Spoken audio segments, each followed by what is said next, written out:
Eso de crenación, se deben poner células. Primero, crenación, ¿qué es? Es cuando la célula animal puesta en un medio hipertónico, ejemplo agua salada, pierde agua, se deshidrata, se arruga. Crenación es un proceso propio de células animales. Entonces, todo lo que tenga que ver con vegetales, ¿ya? Él lo descarto. Crenación, por cómo se retrae y pierde agua, está en un medio hipertónico. Entonces, todo lo que sea hipotónico lo descartamos. Y todo lo que sea vegetal también. ¿Qué es lo que buscamos? Células animales que estén en medios hipertónicos, porque ahí ocurre la crenación. Entonces, todo lo que sea hipotónico lo elimino. Y ahí estaba, animales en un medio hipertónico. Tienen que ser células animales. Si fueran células vegetales, que también puede ocurrir, tiene otro nombre, se llama plasmólisis, pérdida de agua, células vegetales, y la membrana plasmática se separa de la pared celular y se arruga, se retrae. Ya.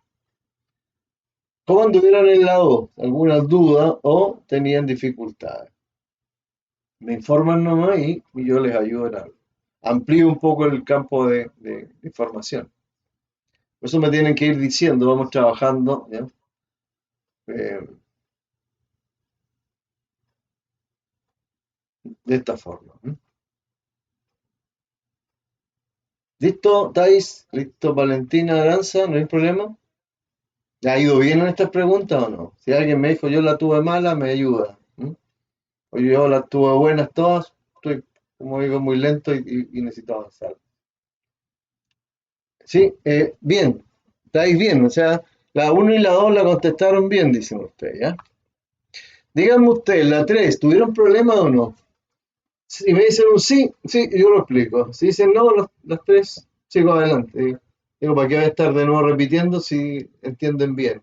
Y puedo darle más tiempo a otra cosa. Entonces ahí vamos a ir comunicándonos con puro chat, ¿no? ¿Ya? Entonces, la 3, ¿tiene algún problema? Alguien dijo yo la tuve mala, entro yo y explico.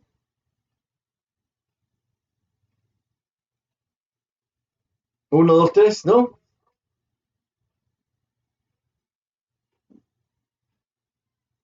No, perfecto. Entonces, no tuvieron problema con la 3.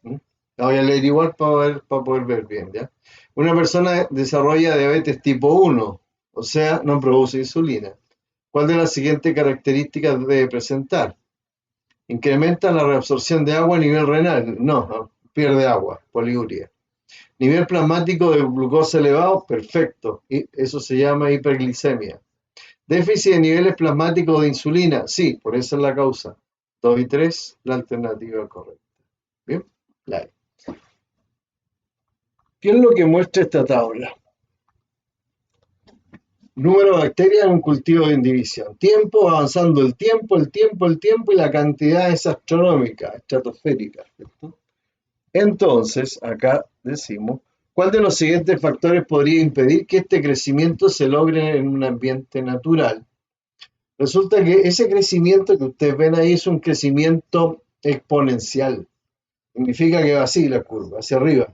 En ecología, no sé si hemos visto algo, lo vamos a ver. Y esas son poblaciones que crecen en un ambiente sin ninguna barrera ambiental, sin predadores. ¿Y qué es lo que hacen? Tienen una curva de crecimiento en J o exponencial y luego se van abajo. ¿Okay? Entonces, ¿qué es lo que podría impedir este crecimiento abrupto? ¿Ya? Que en las pruebas, en los textos, aparecen dos tipos de crecimiento. ¿Ya? Uno que es así, ¿ven? Este exponencial, que no tiene predadores, no tiene barrera ambiental, no tiene resistencia ambiental. Y esta otra curva, que es la normal, donde al principio crecen de forma exagerada, pero después, ¿qué pasa? Se encuentran con los factores, ¿cierto?, que impiden que esta población crezca en forma eh, ilimitada, porque eso tarde o temprano va a producir un decrecimiento exponencial. O sea, la curva va a ir al revés y van a morir por falta de alimento, espacio, etcétera. Pelea entre ellos por competir por espacio y alimento. Entonces, en ecología es muy interesante esta pregunta. ¿Ok? Bien, vamos viendo. Yo cada vez que aprieto un número se me corre la pantalla. Entonces, vamos acá. ¿No? Pues escribo un número y tengo que volver acá. No, no lo puedo hacer de otra forma. Ya, ahí el crecimiento fue exponencial, cada vez más grande, o sea, así como 2, 4, 8, 16, 32, 64, 128, así, ese crecimiento. Y entonces, ¿cuál de los siguientes factores podría impedir que este crecimiento sea, como les mostré en el gráfico, así de tipo exponencial? Ya, la capacidad de carga del medio, que es lo que puede sustentar esto, ¿no? Más allá de ese espacio no hay más comida, no hay más espacio. La competencia interespecífica, ¿a qué se refiere eso?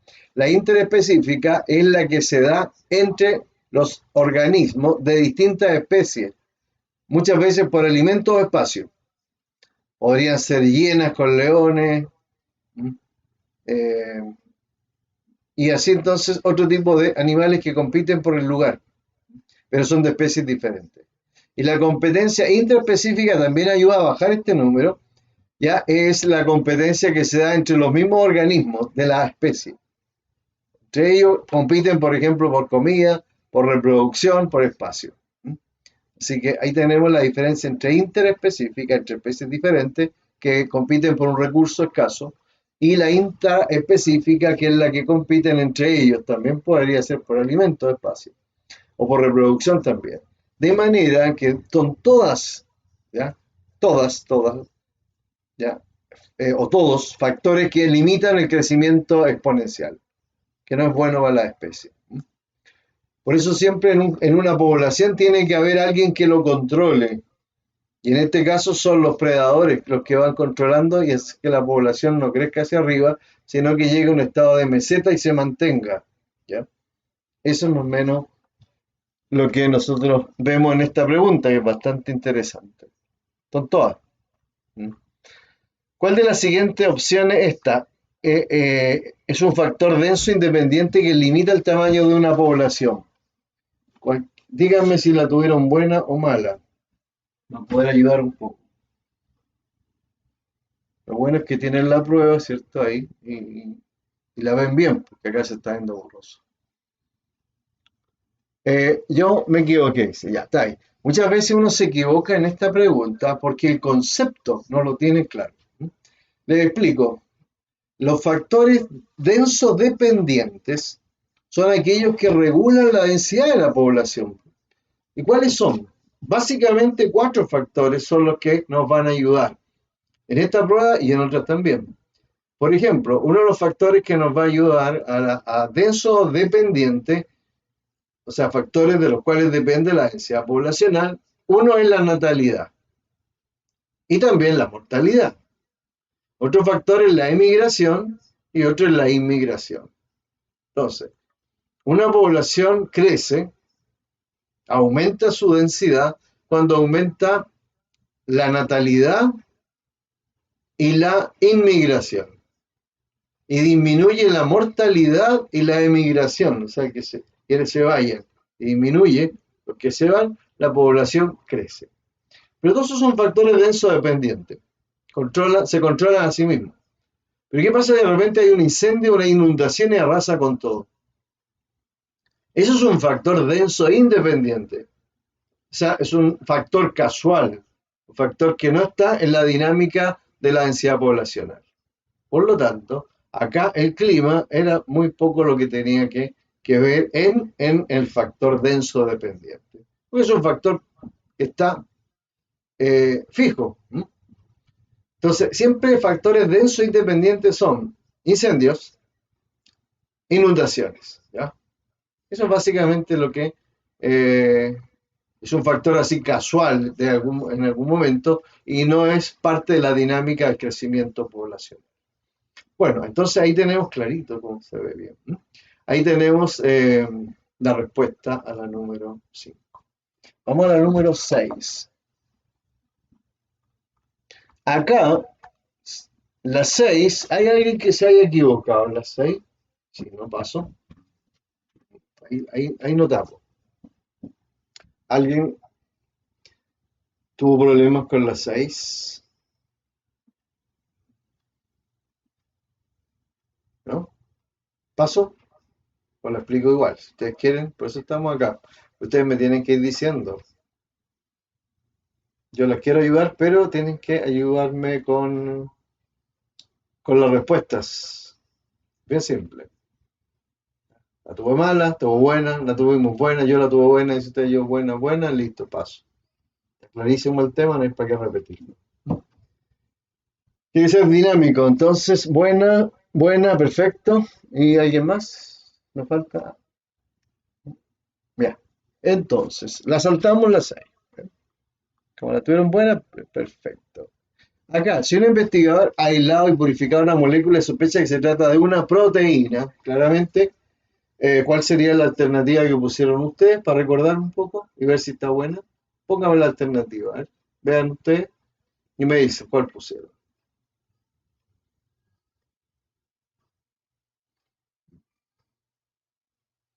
Aunque sí, ya, perfecto.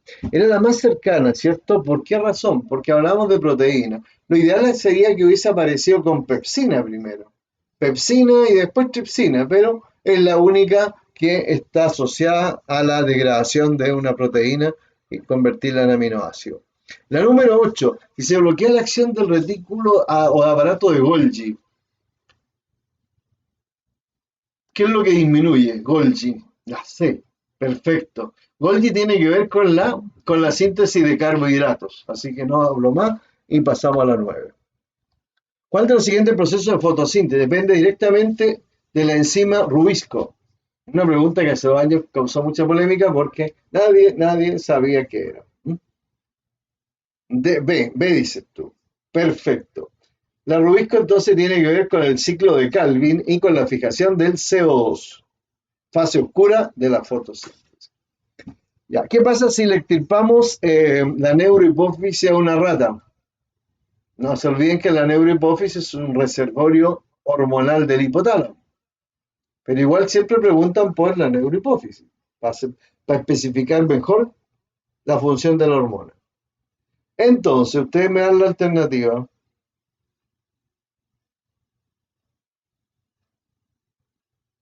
Alternativa, y ahí me marcan una letra.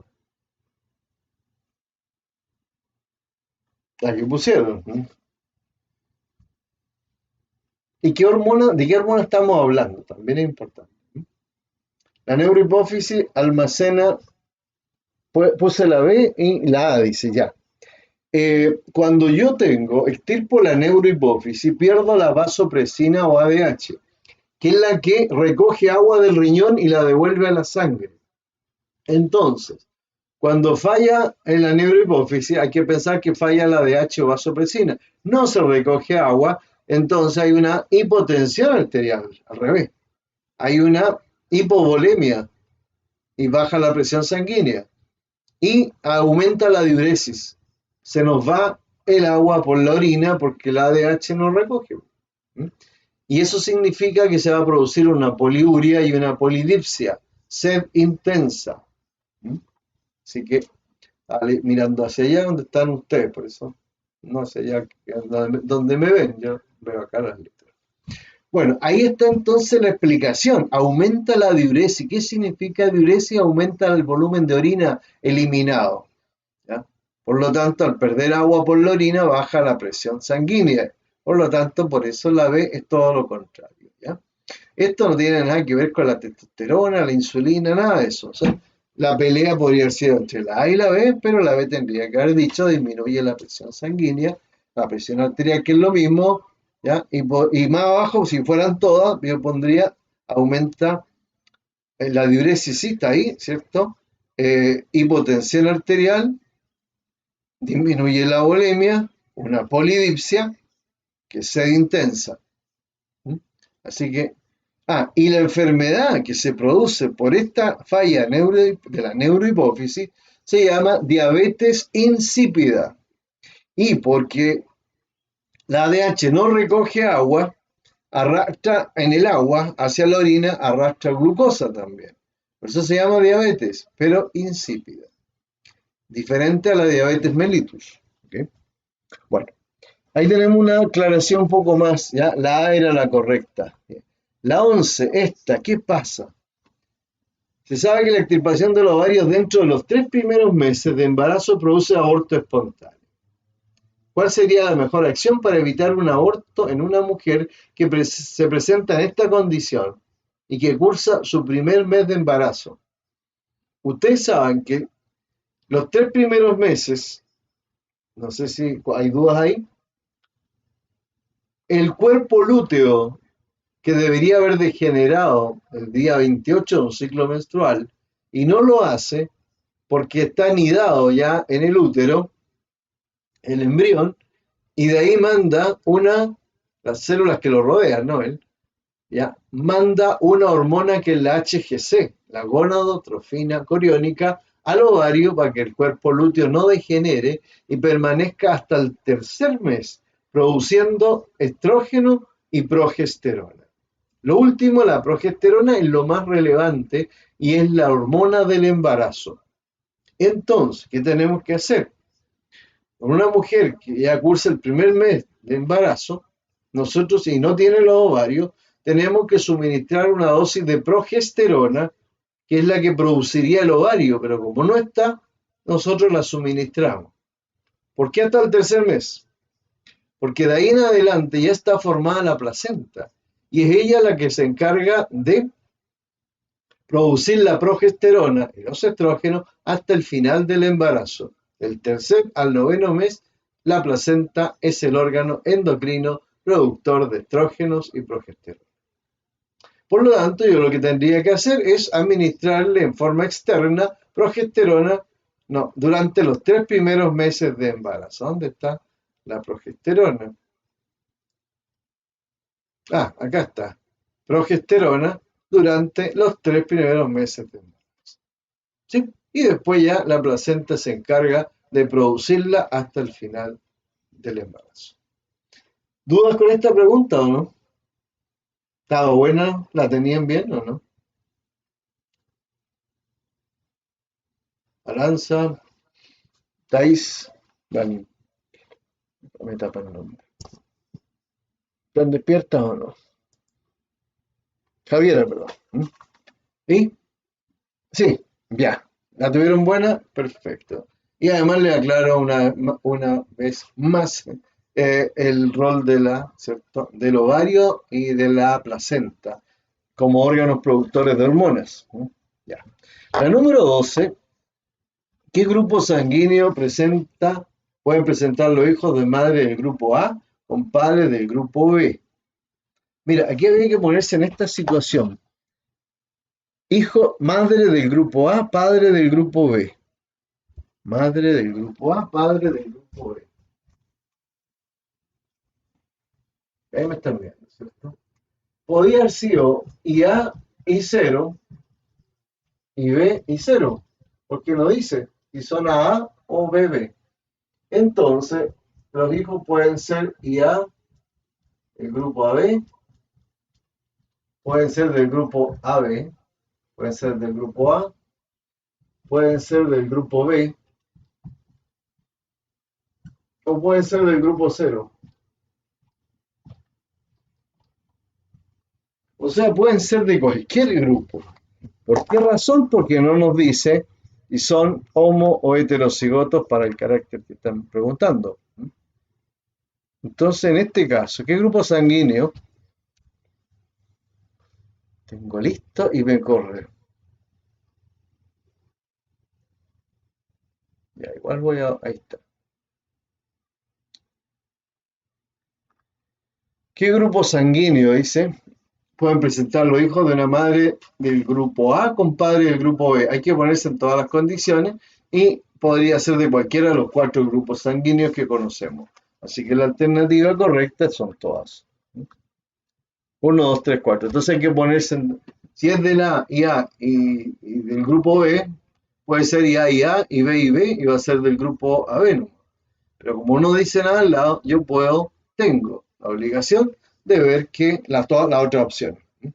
Y hay 0 y B y 0 y siguen siendo del grupo A1 y otro del grupo B. Bueno, acá dice que se ha comparado una misma proteína en dos individuos encontrándose que presentan la misma secuencia de aminoácidos, pero diferentes azúcares unidos a ella.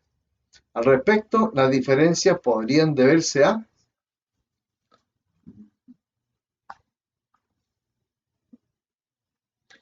Y aquí tenemos problemas con qué. Si yo tengo la misma secuencia de aminoácidos, proteínas en el fondo que se han sintetizado en el ribosoma y que el retículo endoplásmico rugoso ha hecho llegar al Golgi.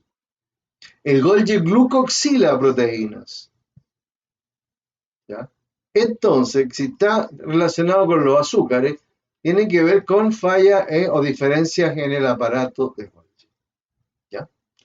Si hubiesen sido netamente la diferencia de la estructura de aminoácidos, habría sido un problema de los ribosomas, del ARN mensajero, del ADN. En este caso simplemente es una diferencia de la actividad del Golgi, que es el que glucoxila proteínas. O sea, le aplica carbohidratos, glucosa, no sé, ¿ya? Oligosacáridos. Entonces, la respuesta es la B. En la glucoxilación está el problema y eso lo hace el aparato de Golgi. ¿Ya? La número 14, el genotipo más probable de la progenie entre dos padres heterocigotos para un carácter es, y ahí vemos, ¿no? El genotipo más probable heterocigoto es D, 25% de homocigoto dominante, no está en ninguna parte. 25% de homocigoto recesivo, no está en ninguna parte. 50% de heterocigoto, como tú me acabas de indicar, perfecto. Aquí yo les di todas las opciones, 25% de homocigoto dominante, 50% de heterocigoto y 25% de homocigoto recesivo. Por supuesto que no están solamente una es correcta y es la D. Ya. Si una célula está sometida a agentes mutagénicos que aumentan los errores de replicación, o sea, en el periodo S de la interfase, entonces se espera que el ciclo celular aumente la duración del periodo en el cual hay que corregir los errores de la replicación. Y esos errores se corrigen en G2, ¿cierto? Por los anti-oncogenes. Así que estamos con la letra C. G2. ¿Perfecto? Ya. 16.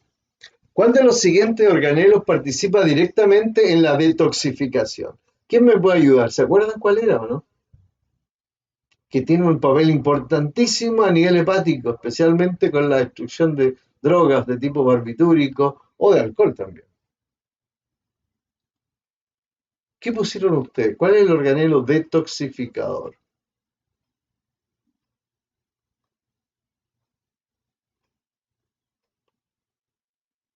Ya, la C.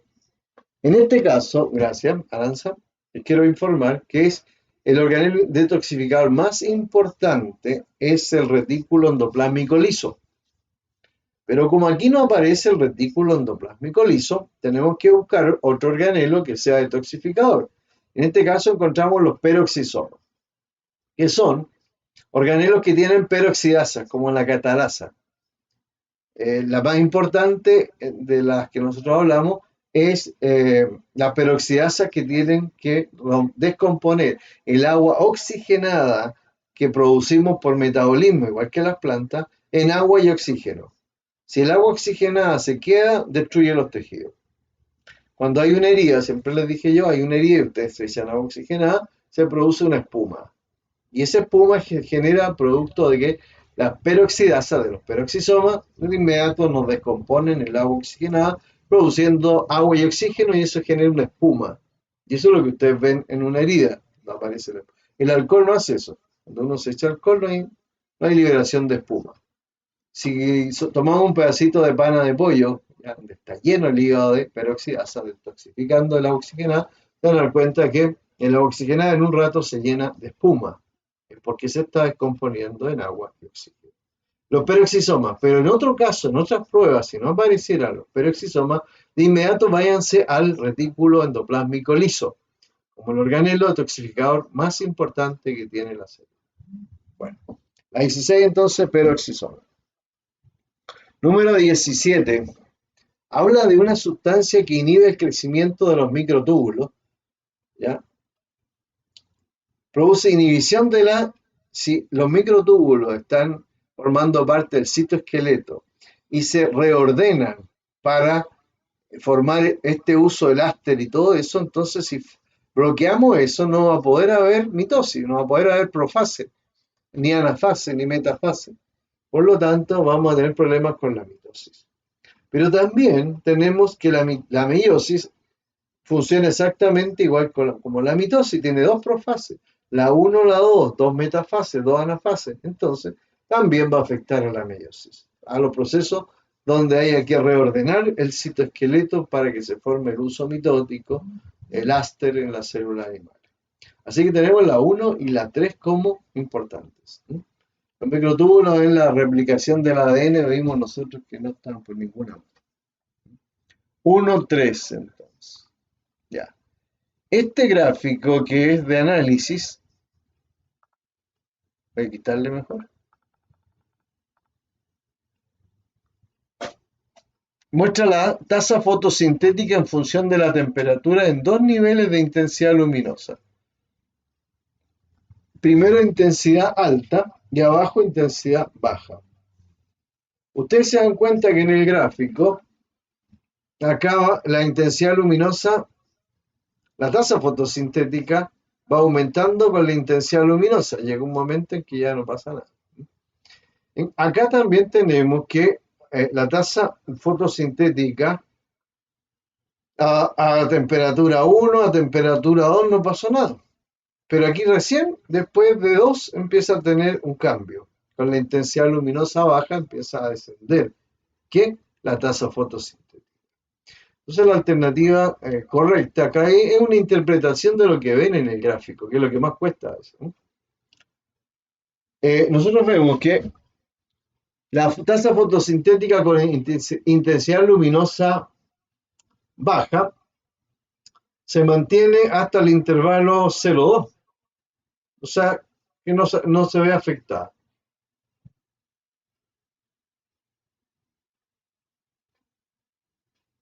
Ya. Ahí está, la letra C, entonces la que está diciendo lo que yo estaba indicando. Acá, la tasa fotosintética con intensidad luminosa baja es independiente de la temperatura hasta dónde, hasta 2, porque después de 2 afecta ya que disminuye. Baja la intensidad luminosa, baja la tasa fotosintética a 0. Así que esa es la interpretación que se saca del gráfico.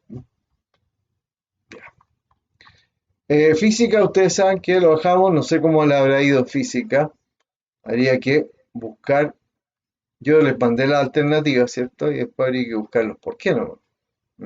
Ahí no les puedo ayudar en física, pero sí en química. Ya, veamos el módulo de química. Dice cuando aumenta el volumen de una muestra de gas a temperatura constante, entonces, ¿qué pasa? Si yo aumento el volumen en un recipiente donde hay gas, para aumentar el volumen de ese recipiente yo tengo que bajar la presión. ¿Ya? Entonces dice ahí, entonces aumenta la presión, no, disminuye la presión, porque si aumenta la presión, el volumen disminuye. Y ahí está hablando de cuando aumenta el volumen. Entonces la presión no, la 1 no. El tamaño de las moléculas no puede variar, porque es una molécula y no porque yo disminuya la presión, la molécula va a crecer, es la misma siempre.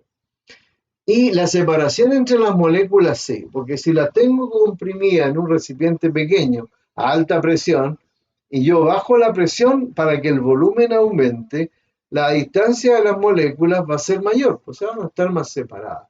Así que la única alternativa que es correcta ahí es la 3. La 3, la 3, la C. ¿Okay? Vamos. 38. Si se une un radical etilo con un radical isopropilo, se obtiene un alcano cuyo nombre correcto es. Díganme, ¿esta la tuvieron buena o no? ¿Sí o no? Nada. Ahí en el chat me pone. Thais Aranza Javiera. Necesito sus respuestas.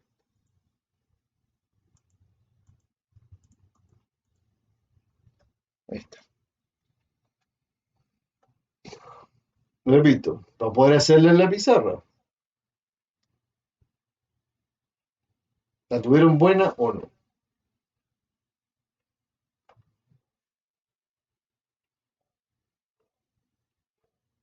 No, Thais, perfecto. Entonces quiero mostrar esto. Porque quizás la orgánica nos falta. Nos falta hacer una clase, una o dos, mínima dos de orgánica para poder entender algunas cosas. Bien, y no me acuerdo dónde quedamos en la última clase, si me olvidáis, entonces no sé qué parte vamos.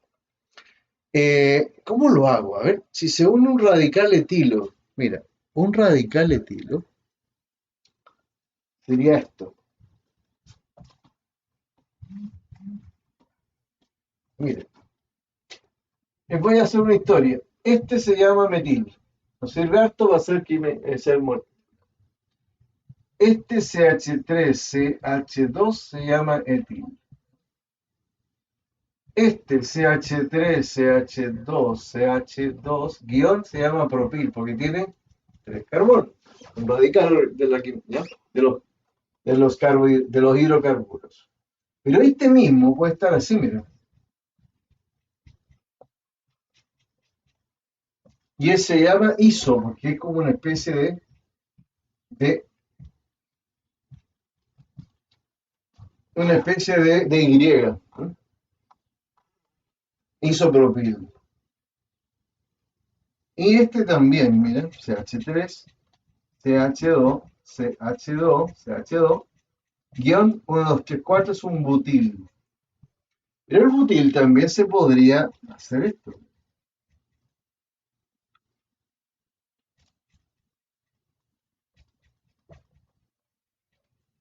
1, 2, 3, 4. El isobutil. ¿Ya? Y otro realmente increíble podría ser este.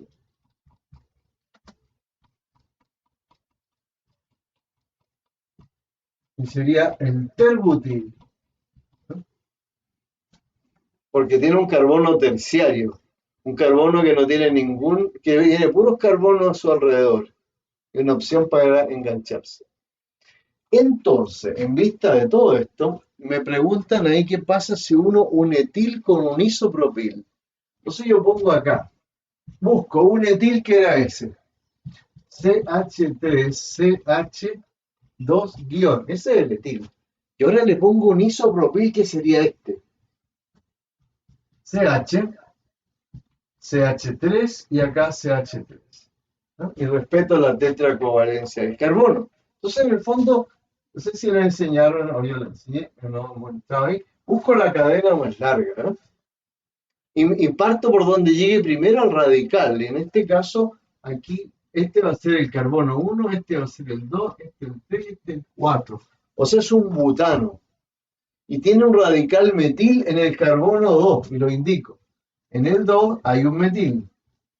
Y la cadena más larga tiene 4 carbonos, 1, 2, 3, 4 y es un butano. Eso es el 2-metilbutano. Eso es lo que se formaría cuando armo un etil con un isopropil. Visto eso, entonces yo veo las alternativas. ¿Cuáles? Vamos entonces de nuevo. Se me fue al número 1, se va a la primera página. Y la busco para mostrárselas.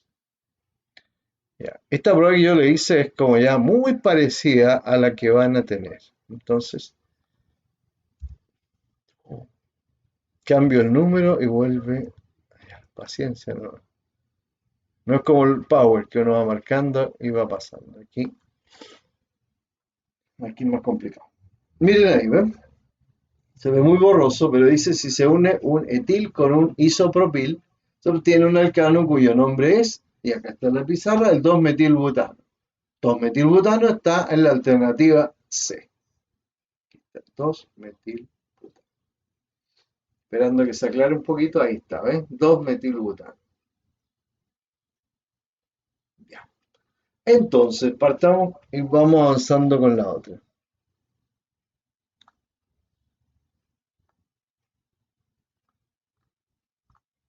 A ver, esto realmente es algo que debemos explicar también. Díganme, Aranza, Thais y Javiera, ¿esto lo entendieron o no? ¿Lo habían visto alguna vez?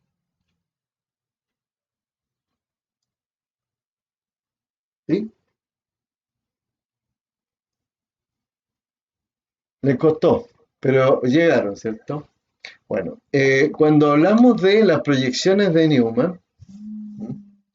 Se trata de escribir las mismas moléculas que uno puede ver en forma lineal, llevarlas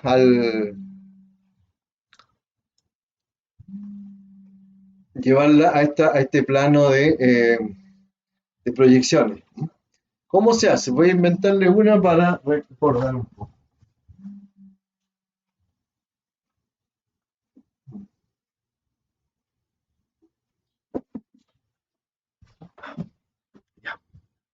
Miren, vamos a ver.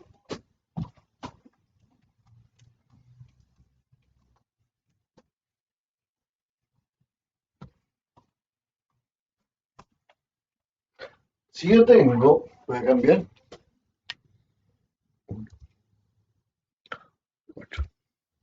Acá. Si yo tengo esta situación, miren. CH3-CH3. Yo perfectamente puedo escribir así. Mejor en caballete.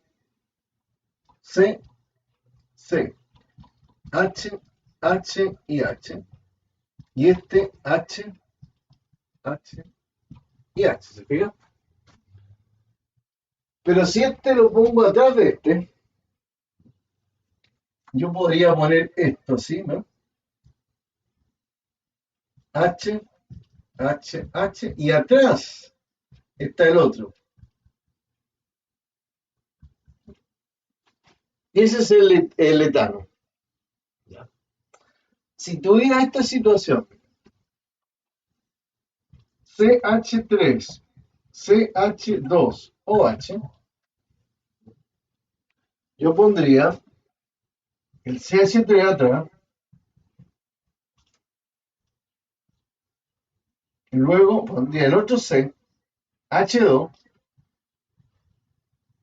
y el OH aquí. ¿Mm? Y si lo proyecto allá, tendría. Ah, yo puedo hacer libre rotación. ¿Qué significa? Que el OH podría ponerlo así, mira, para que no sea siempre igual. Acá le voy a poner el OH y acá los H. Y así entonces voy a poner acá el OH, el H y el H. Y lo puedo dar vuelta. Este lo puedo poner al revés. Y va a quedar así, miren. ¿Ven? Entonces tengo dos manos así. Las puedo poner así o las puedo poner así traslapadas. Y una de estas la doy vuelta y la pongo así. Esa es posición alternada, que es la más estable. Pero de aquí a acá hay miles de opciones dando vueltas, ¿ya? Esa es más o menos la proyección que estamos viendo en esa pregunta. Entonces, hablan del alcohol isopropílico, ¿cierto? Entonces, yo tengo que ver qué es lo que es el isopropil, pues. Entonces, ¿se acuerdan ustedes? CH3, C, CH3, y ahí está. Entonces, el ácido isopropílico, aquí le falta el H, OH.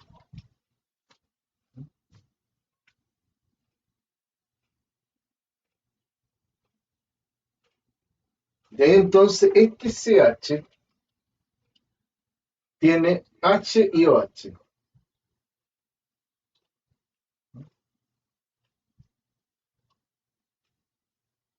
Tiene H y OH. Y un CH3 acá.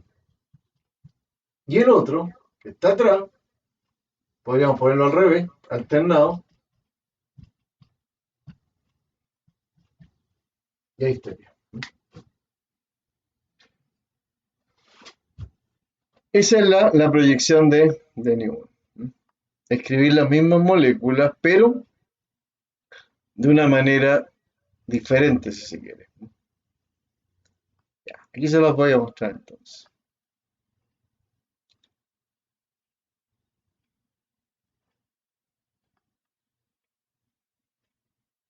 Y sería la letra B. Vamos a 2. 2, voy a ir de nuevo a la primera página.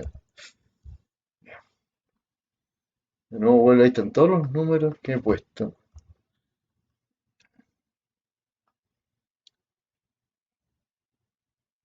Ahí está. Aquí estaría la molécula que yo les dibujé en la pizarra. El isopropil.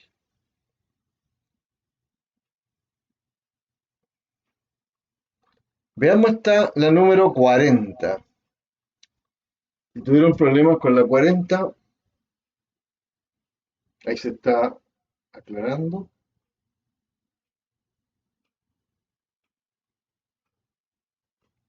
La 40 era una pregunta de estequiometría.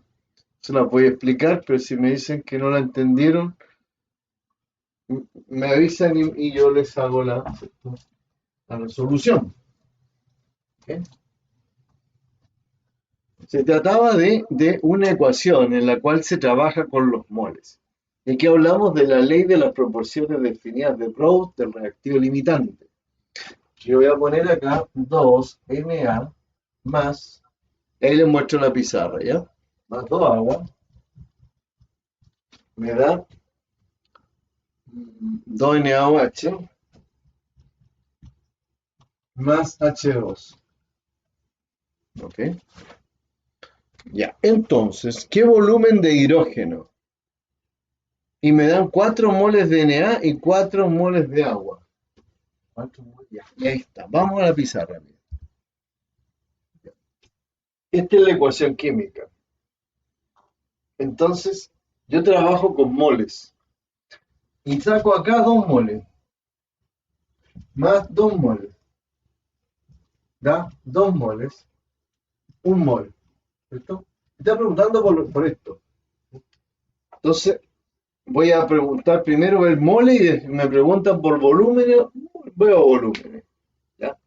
Pero me dan 4 moles de cada uno. ¿Qué pasa si me dan 4 moles más 4 moles? Como la proporción es 1 es a 1, 2 es a 2, yo pongo 4, 4, no sobra nadie. Y si hay 2 acá y aquí hay 2, y después acá hay 4, el doble, este también será el doble, o sea, 4 moles. Y este, el doble, serán 2 moles. ¿Ya? Si un mol vale, en volumen, 22,4 litros, los 2 moles son 44,8 litros, que es el doble de 22,4. Entonces, el DEM da ejercicio muy sencillo, con moles, porque mole es muy fácil para poder resolverlo. No así si dieran gramos, porque ahí sí que hay problemas. Entonces vamos a ir a la pregunta. Como ven ustedes, tengo que hacer el repaso completo, ¿no? Ya. Y acá está la respuesta, ¿eh? ¿Qué volumen de hidrógeno? Saqué 2 moles de hidrógeno en esta situación. Y 2 moles de hidrógeno son 44,8 litros. Y la alternativa correcta es la B. ¿Ok? Así que ahí no hay mucho más que hacer. Pero era muy sencillo lo de los moles. La geometría molecular del amoníaco, nosotros ya lo hemos visto. Cuando vimos geometría molecular, dijimos que el amoníaco al principio era una molécula X4. Tenía 5 electrones en la última capa, más 3 hidrógenos que llegaban, hacían 8. 8 partido por 2 son 4 pares, o sea, X4. Pero había un par de electrones no enlazantes en el nitrógeno que hacía que el ángulo de 109,5 grados bajara a 107. Por lo tanto, la forma ya no era tetraédrica, sino que pasaba a ser una pirámide. Entonces, por eso era piramidal con ángulos de 107 grados. Y en este caso tenemos la alternativa D que nos dice eso, ¿ven? Piramidal con 107 grados. Esa era la respuesta en ese caso. ¿Ya? Acá, a 25 grados Celsius, dos soluciones de igual volumen tienen distintos solutos. Presentan la misma presión osmótica.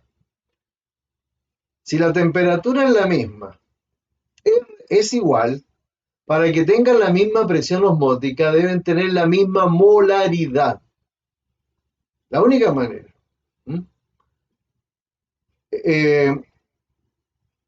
Si tienen diferente cantidad de moles, la molaria es diferente y la presión osmótica también lo es. Esta no nos sirve, la concentración masa-volumen, porque para sacar mole hay que dividir la masa, y aunque la masa sea igual y el volumen sea igual, al dividir por masas molares, cada compuesto tiene su propia masa molar, de inmediato cambian los moles.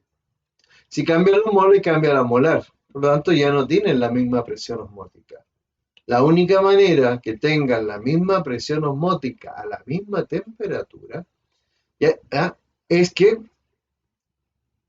tengan la misma concentración molar. Eso es.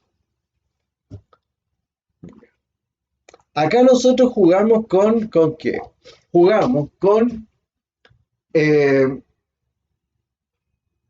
la teoría de Bohr, que nos dice que, ¿cierto? La mayoría de los átomos, cuando ustedes o todos, les entregan energía, los electrones saltan, absorben esa energía y saltan a un nivel superior, al que llamamos estado excitado. Pero esos electrones no se quedan arriba, en el estado excitado, sino que tienden a volver al estado estacionario. Cuando lo hacen, liberan la energía que recibieron en forma de radiación electromagnética. Entonces, algunos reciben radiación en el color verde en el espectro, otros amarillos, otros azules, violeta, etc. Y es lo que usamos nosotros en la espectroscopía para reconocer elementos químicos. ¿Ya? Entonces, cada sal tiene un color, ¿ya?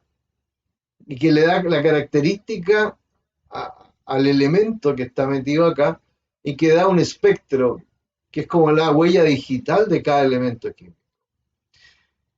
Entonces, el color que da va a depender del elemento químico. Por eso se reconoce con la espectroscopía los elementos. Cada elemento químico tiene un espectro que le da, como decía recién, su identidad. No va a depender del alambre que use para untarlo y después ponerlo a la llama, que es lo que hacemos en el laboratorio siempre con las sales. Y es el principio de los juegos artificiales. Entonces, acá, ¿qué es en el fondo? ¿Ya? Hay un encabezado arriba y este procedimiento repite con varias salas obteniendo los siguientes colores. ¿Ya? La coloración depende del tipo de sal que estemos usando. Cada sal tiene un color propio, porque el elemento que lo compone ya tiene una característica, tiene un tipo de salto específico. Esto es lo que hizo Niels Bohr en su teoría atómica. La base de su teoría son los espectros. Bueno, entonces nos quedamos con la letra B. Y era bastante sencilla la pregunta, aunque muy larga. La 44 dice un elemento X que tiene un potencial bajo. Ya saben ustedes para dónde vamos. Al lado de los metales. Con otro elemento Y que posee una alta electroafinidad. Nos vamos para el otro lado, nos vamos hacia el flúor, ¿ya? Que es el que tiene mayor electroafinidad y electronegatividad. Entonces, dos elementos que están opuestos. Uno que es muy positivo y otro que es muy negativo. Entonces, ¿qué es lo que van a hacer? Se van a unir para formar un compuesto iónico, que se da entre un metal con bajo PI, baja electroafinidad, baja electronegatividad, con un no metal que tiene todo alto, potencial de ionización, electroafinidad, electronegatividad. Entonces no queda claro, no queda otra cosa que ser iónico, el más claro de todos. En el caso de la 45, aquí entramos de nuevo a la pizarra porque hay que explicar qué es lo que sucede y aquí tenemos un concepto que es el reactivo limitante que va a salir siempre en las pruebas. ¿Okay? Entonces lo vamos a desarrollar en la pizarra.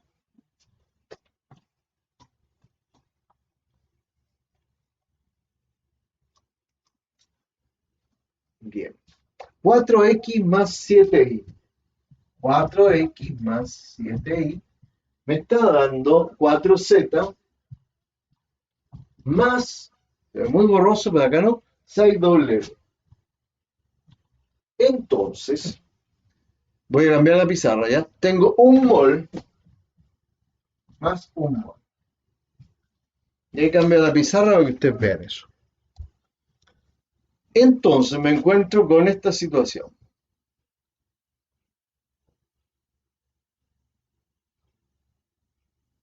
Esperando que se aclare todo.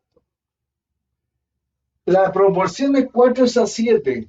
Por lo tanto, el que está en mayor proporción, que es 7, se va a ocupar todo. Mientras que esto va a ser menos. Para poder siquiera saber cuánto es, yo digo 4 partido por 7. O sea, aquí sería 4 partido por 7. Sería 0, este era 40, ¿cierto? 7 por 6 por 7, 5. 5 por 7, 35. 8, no. Ya, 7, 0,57.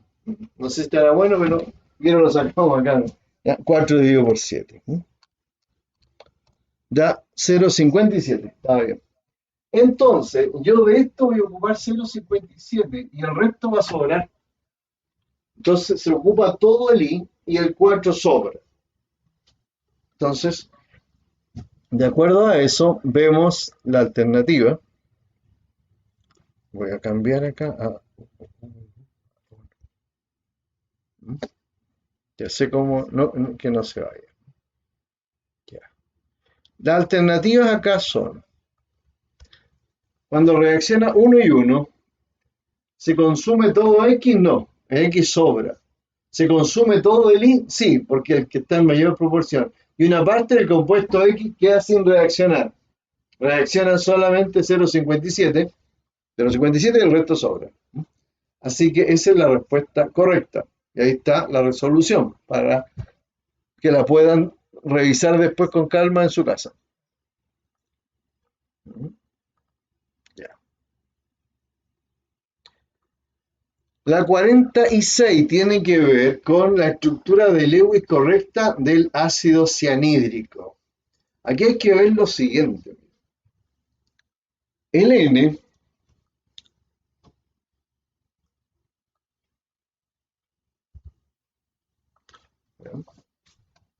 el ácido cianhídrico, no se olvide. ¿Ya? El carbono tiene esta estructura de Lewis. Mira. El hidrógeno tiene esa. ¿Ya? Y el nitrógeno tiene esta estructura de Lewis. ¿Ya? Que se aclare un poco. Entonces, si yo tengo que hacer la molécula, ¿ya? El carbono con su tetracovalencia, por acá tiene un electrón que se une con el hidrógeno. Ahí formamos un enlace. El carbono tiene los tres, los pongo ahí, 1, 2, 3. El nitrógeno lo doy vuelta y me queda con 1, 2, 3 y 2 que no enlazan. Entonces yo hago esto, esto y esto. Más ordenado me queda HC, triple enlace, N con los dos enlaces que pueden estar arriba si quieren o al lado. Me gusta más al lado porque es donde realmente están en la estructura de Lewis. La vemos un poquito, me salgo para que se aclare. Se vean los puntos. Bien. Y ahora me voy a la pizarra. Y ahora sé cómo para que no se me arranque la pantalla. Y ahí tendríamos la alternativa A como la correcta.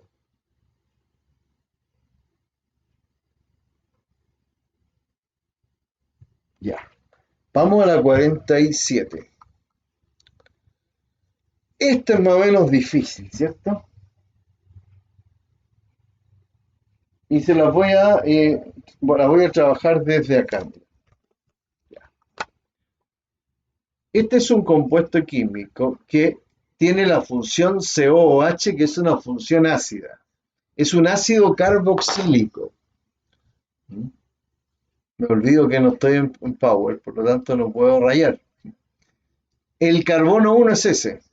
1, 2, 3, 4, 5, 6. Es un ácido COOH. ¿Ya? Tiene 6 carbonos y lo voy a dibujar en la pizarra.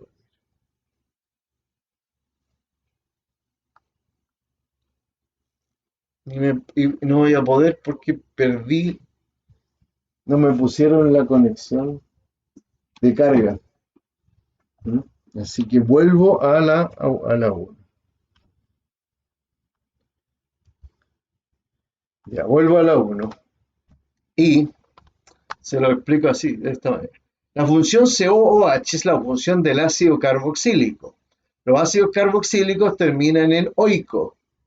Y si tiene 6 carbonos, es un hexanoico. Pero este ácido tiene un halógeno, que es un cloro, entonces tengo que indicarlo dónde está. Es igual que si fuera un metil.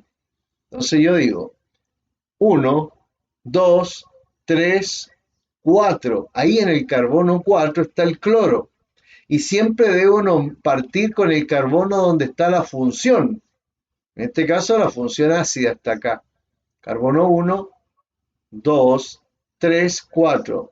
Entonces se escribe ácido, primero, 4, cloro, hexanoico, porque los ácidos terminan en oico todos. Los alcoholes terminan en ol, los aldehídos terminan en al, las cetonas terminan en ona y los ácidos carboxílicos terminan en oico. Los ésteres terminan en oato, así que ahí tenemos. Entonces, de acuerdo a esto, 1, 2, 3, 4 es el ácido 4-cloro hexanoico, que sería la letra C. Ácido 4-cloro hexanoico. Nada más que eso. La 48 dice que el número cuántico principal se asocia al nivel de energía que tiene, ya que el número cuántico principal indica el nivel, la energía. Así el nivel 1 es de menor energía, el nivel 2 de mayor, el nivel T y así más lejos del núcleo son de mayor energía. El número cuántico magnético, ¿se acuerdan? Indica la orientación espacial de los orbitales o suborbitales con respecto a un sistema de coordenadas. El número cuántico secundario, L, indica la forma del orbital en el fondo, como S, P, D y F. Y el spin solamente indica el giro del electrón, más un medio y menos un medio. Así que acá el número cuántico principal era la alternativa A. Si se preparan dos solutos de diferente masa molar, disolviendo la misma masa de cada soluto en volúmenes iguales de agua, es correcto afirmar que ambas soluciones poseen la distinta molaridad, porque tienen diferentes masas molares. O sea, que sea la misma masa, por ejemplo, 20 gramos, 20 gramos. Y este lo divido por 40 y el otro tiene masa 98, ya los moles son diferentes. La molaridad entonces es diferente, como le había dicho en otra pregunta, aunque los volúmenes sean iguales. Ya. La número 50, ustedes la resuelven de esta manera. B1 por C1 es igual a B2 por C2. Entonces ponen 20 de una solución X, ¿ya? 20 pueden inventar 5, 20 por 5, por ejemplo. Y al otro lado, no ponen 80, sino que ponen 100, porque se le agregan 80 ml de agua a los 20 y al lado es X. Y despejan y ven y comparan el resultado con el 5 que pusieron. Seguramente les salió que era la quinta parte, parece. X partido por 5, mol partido por litro. Lo que sale acá en este cuadro, que siempre se da, la composición es la misma, ¿ya? En todos los compuestos químicos, ¿ya? En CuO es 80-20 y la otra 89-11. Relación cobre-oxígeno 4 y la otra es 8. Ya, aquí es una ley y obedece a la ley de las proporciones múltiples de John Dalton. Por ejemplo, que dice que cuando dos elementos forman más de un compuesto, la masa ya fija de uno de ellos reacciona con la masa variable del otro en una razón de número entero y sencillo. En este caso sería 4 es a 8. O sea, es una ley, la ley de las proporciones múltiples de John Dalton. En la número 52, ¿ya? Dice cuál es la configuración electrónica de los átomos de un elemento en su estado fundamental que tiene el número atómico 14. Por supuesto que el neón representa 10. Y después de 10, después del 2p6, viene 3s2, 3p2, en forma abreviada. Entonces sería la D, la que nos da 14. En este caso, les tengo yo que ayudar en química orgánica. ¿Cuáles de las siguientes reacciones corresponden a hidrobromación? Lo más seguro es que esta pregunta haya tenido problemas. ¿Sí o no? Aranza, Thais, Javiera. ¿Tuvieron problemas con esta o no?